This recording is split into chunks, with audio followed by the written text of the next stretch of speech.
40 years ago, the global economy was forever changed. When people remember then-President Richard Nixon, most think of the Watergate scandal and the subsequent collapse of his political career. That may be the case now, but history may remember him quite differently 50 years from now. Our bet is that he will one day be remembered best as the man who took the world off the gold standard and started the greatest pyramid scheme in recorded history. The year was 1971. The Vietnam War was sapping American resources. Inflation was at a 20-year high, and Nixon was facing a tough bid for re-election. Nixon was elected on a platform based mostly on his foreign policy agenda. Though he himself was known to have little interest in the domestic agenda, he did realize that voters tend to consult their checkbooks before showing up at the polls. With inflation at over 4.7%, Nixon knew action was needed to gain control of prices for the sake of near-term economic growth and his own re-election. In early August, the president met with his team of economic advisors at Camp David. On August 15, 1971, he announced temporary wage and price controls and ended convertibility of the U.S. dollar into gold. Inflation subsided for a time. Nixon won re-election, and the world's economy would never be the same.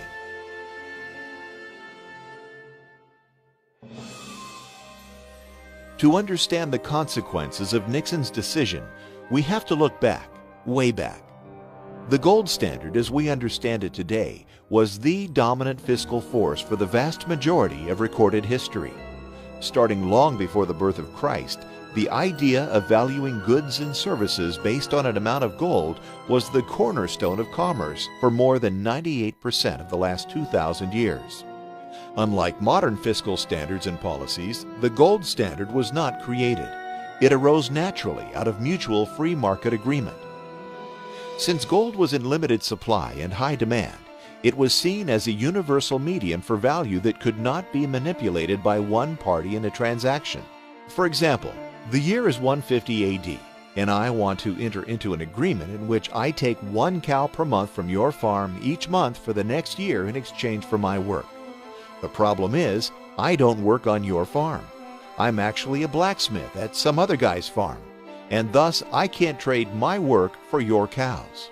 What we need is a convertible medium for value. In other words, we need money. The catch, however, is that we need the money to have worth in and of itself. I have to pay you something that has real value. If I simply give you a note that says I owe you for a cow, that note is only as good as my word. If I disappear the next day, you're holding the bag.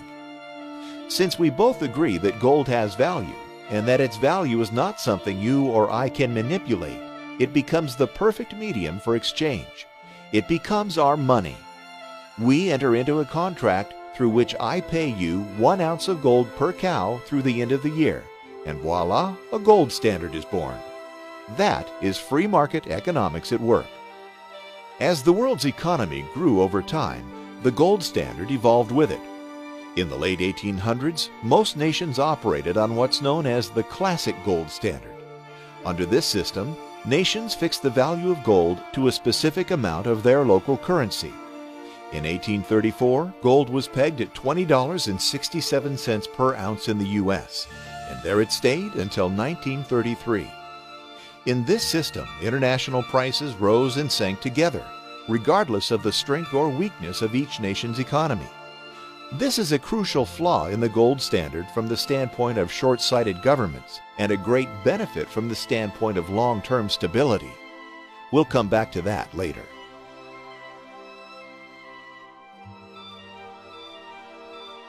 Though the consequences of the classic gold standard were complex, it basically worked on the premise that currencies shouldn't really change in value relative to each other. Instead, it held that weaker economies should accumulate less wealth and stronger ones more. Today, currencies change in value relative to each other based on the strength of each nation's economy. This makes wealth relative, which under the gold standard it is not. The significance of this important difference will become more obvious as we continue on.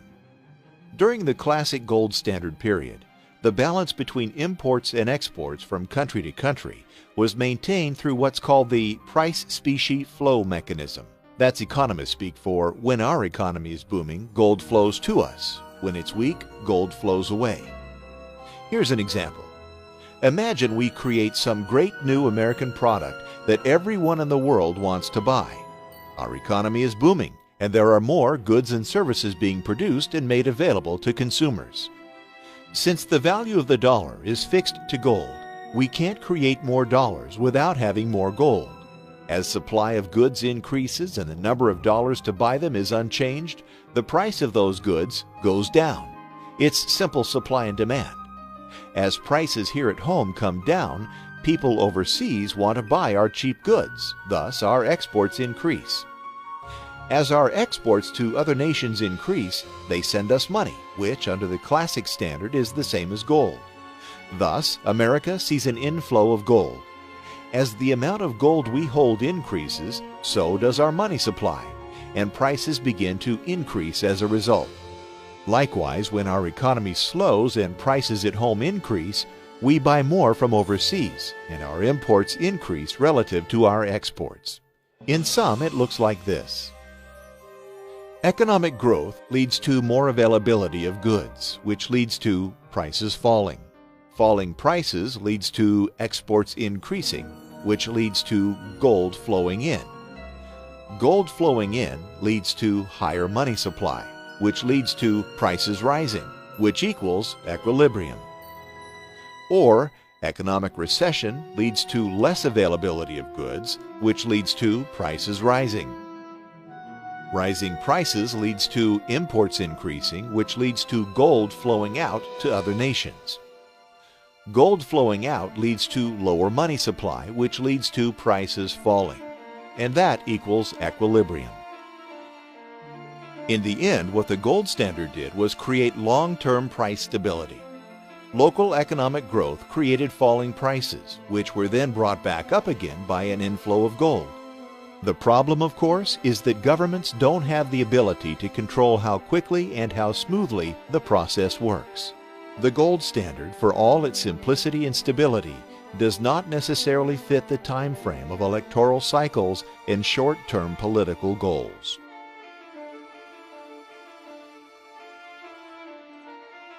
Before the shot heard round the world that started the Great War, the global economy saw a long period of growth and prosperity. That all changed quite quickly as World War I began to drain economic resources throughout the developed world. Nations faced with rising expenditures and a lack of tax revenue suspended their currency's convertibility to gold. Many saw extremely high inflation during war years and went back on the gold standard in 1925, attempting to curb rising prices. The problem for European governments was that the gold flow mechanism didn't work fast enough to reach price equilibrium before the onslaught of the Great Depression. As the global economy faltered in the early 1930s, governments around the world began to realize that they wanted to increase the money supply in order to drive down interest rates and spur economic growth. The idea was that if only money were cheaper to come by, it would encourage investment and growth through inexpensive borrowing. With a fixed money supply as a feature of the gold standard, central banks had little power to lower interest rates in attempts to create short-term growth. The UK was the first to leave the gold standard in 1931, and much of the world soon followed. There was one saving grace, however. The United States, the issuer of the US dollar, maintained its convertibility to gold.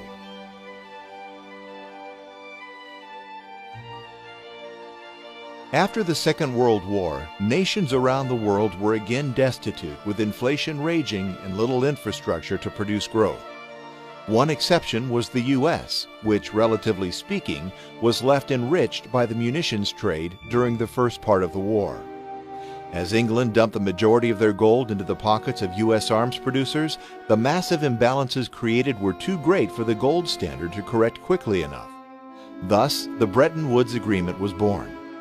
Under the new agreement, a new international currency system was created in which foreign currencies were convertible into dollars, which were then convertible into gold. This enabled nations to create flexible fiscal policy and manipulate interest rates to spur growth, while the U.S. dollar anchored the system with its gold convertibility. As time passed, the US dollar became the world's reserve currency. This happened partially because of the strength of the US economy and partially because of the dollar's convertibility to gold. Foreign governments began to buy and hold US dollars instead of gold as a main storage for wealth. At the time, it didn't matter because the dollar was, quite literally, as good as gold. The rest of the world prospered because central banks could artificially stimulate local economies and fan the fires of economic growth. The U.S. prospered because, as the issuer of the world's reserve currency, we could borrow money at almost no cost from the rest of the world. As everyone wanted to hold our dollars in treasury debt, it was as if the world had handed Uncle Sam a credit card with no borrowing limit and basically no interest rate. In the end, money, which used to be in limited supply, was now virtually free for the entire world. The linchpin that held it all together was the simple fact that everyone knew the US dollar could be traded in for a fixed amount of gold at any time. Then came the Vietnam War and our old friend, Dick Nixon.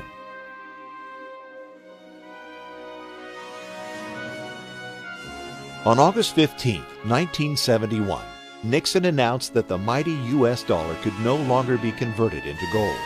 One would think that the whole global economy would have collapsed overnight when people realized that their local currency was no longer backed by anything other than a government's word that it had value. It didn't, at least not overnight.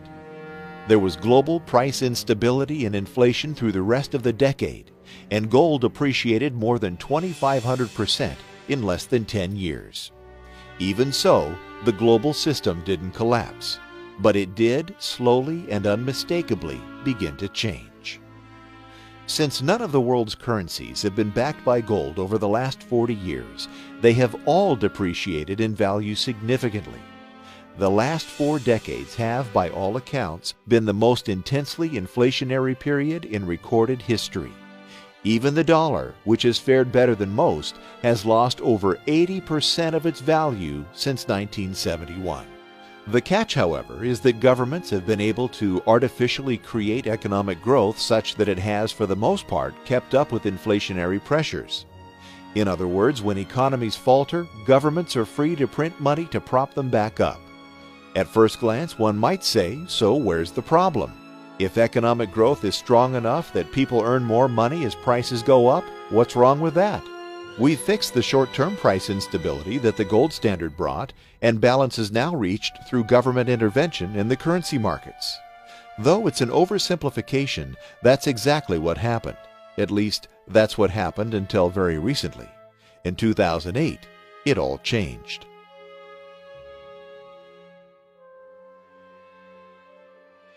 The problem with the new system of inflation and artificial growth is that it discourages saving and encourages borrowing. Think about it. If you know your dollars are going to be worth less tomorrow than they are today, why save them?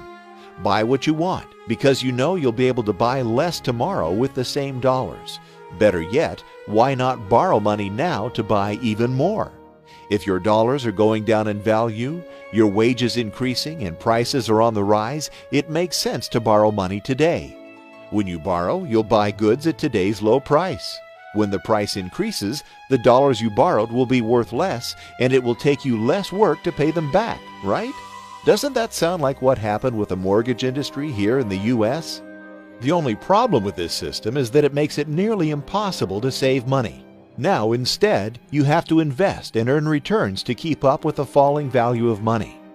Remember our parents' parents. Was wise investing a virtue for them? Maybe, but it was probably not nearly as important as saving money.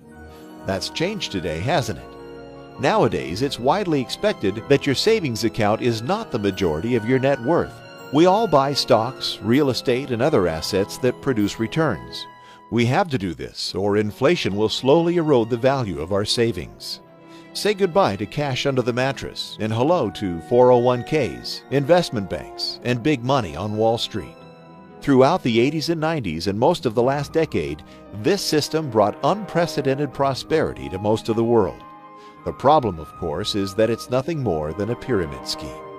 For 40 years, money has been virtually free both here and abroad. This has encouraged borrowing on all levels. Citizens have borrowed from companies to buy goods. Companies have borrowed from banks to loan money.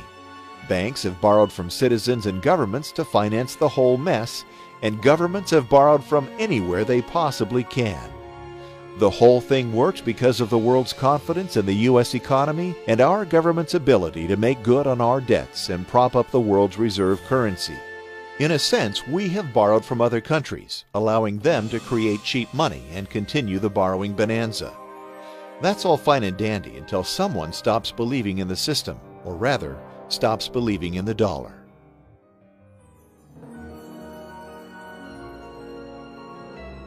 Pyramid schemes tend to run well while there's an ever-increasing amount of money coming in. New money flowing in pays the bills to the old lenders, and everything moves along quite nicely. That is, until the money stops flowing in. Then it all falls apart. Let's go back to our deal concerning the cows from your farm.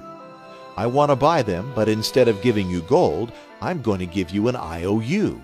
The note would state that instead of giving you 1 ounce of gold for each cow, I would give you 3 ounces. The catch is that I need to take your cow in advance and go sell it to another guy for 4 ounces of gold so I can give you the 3 I owe you. Then you ask, how are you going to find someone to buy this silly old cow for 4 ounces of gold? I reply, it's simple. I'm going to tell him to loan me one of his cows, which I will then offer to someone else for 5 ounces of gold, using the same method to get the third farmer to agree. If you had any sense, you'd tell me to take my gimmicks elsewhere. As soon as one farmer doesn't agree to the deal, the whole plan falls apart. In a sense, that's exactly what happened when the real estate bubble burst in the U.S. 3 years ago. The whole world relies on the dollar as the storage place for wealth.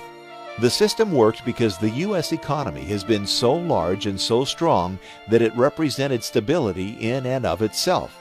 The U.S. economy, in a sense, fulfilled the role that gold has played for thousands of years.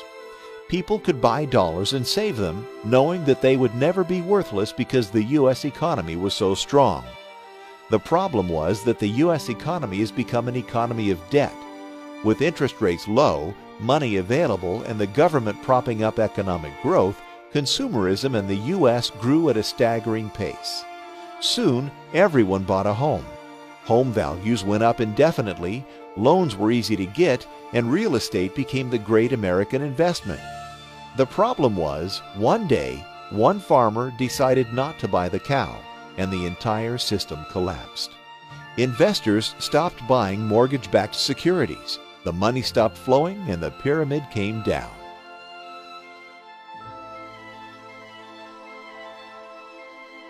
As the world's economy started to unravel in 2008, the U.S. government did what other governments have been doing for decades. They borrowed, and borrowed some more.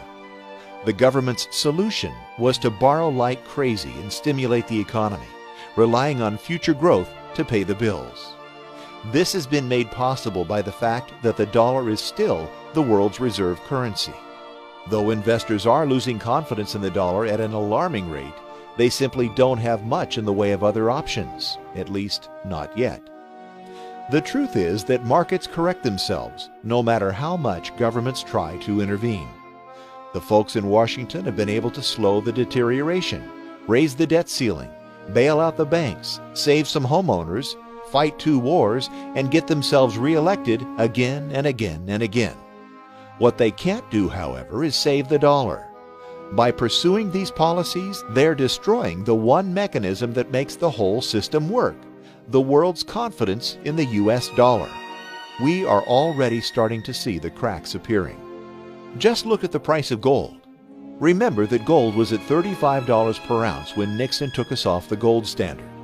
On August 15, 2011, the 40-year anniversary of that day in 1971, gold was at $1,770 per ounce. That means that gold has appreciated in value by more than 5,000% in just 4 decades. Actually, that's not really true. It's not as though there is less gold today than there was in 1971. It's just that it takes much more work, much more money, and many more cows to buy that same ounce of gold. Gold hasn't actually increased. Everything else has gone down. 4 decades is not much time. That's not even a full generation. When you plan for your future, is it possible you need to think another 40 years down the road? If not, won't the economic landscape of the world matter to your children in 2052? The point is that if this current trend continues, the Great Pyramid Scheme will keep on robbing the end user. The end user, of course, is you. The only course of action left for private citizens is to take the situation by the horns and stop buying the cows. By holding US dollars through this mess, we're effectively saying, sure, we believe this bill will hold its value, even though we've seen it do nothing but go down for the last 40 years. In a sense, we have to get back to the basics. We live in a world where the idea of investing must be replaced with the idea of saving. We live in a world where saving can't really be done by holding currency. Thankfully, we live in a world where we have the freedom to make our own choices, at least for now. It's no wonder more and more investors are flocking to gold. It's really the only way out of this Great Pyramid Scheme. Some folks say gold's in a bubble, but bubbles are the result of an artificially inflated sense of value. Over the long haul, gold is value, and thus doesn't artificially inflate. Even for those who bought gold in January of 1980, when it was at its previous all-time high, this simple fact holds true. Today, they have more than doubled their money, while the dollar has done nothing but fall apart. Like it or not, this is the new reality. Like it or not, gold may be the only option. The global economy can't go on booming forever on borrowed money, and the other shoe will drop. All we can do as individuals is protect ourselves and make sure none of us is the last farmer to buy the cow.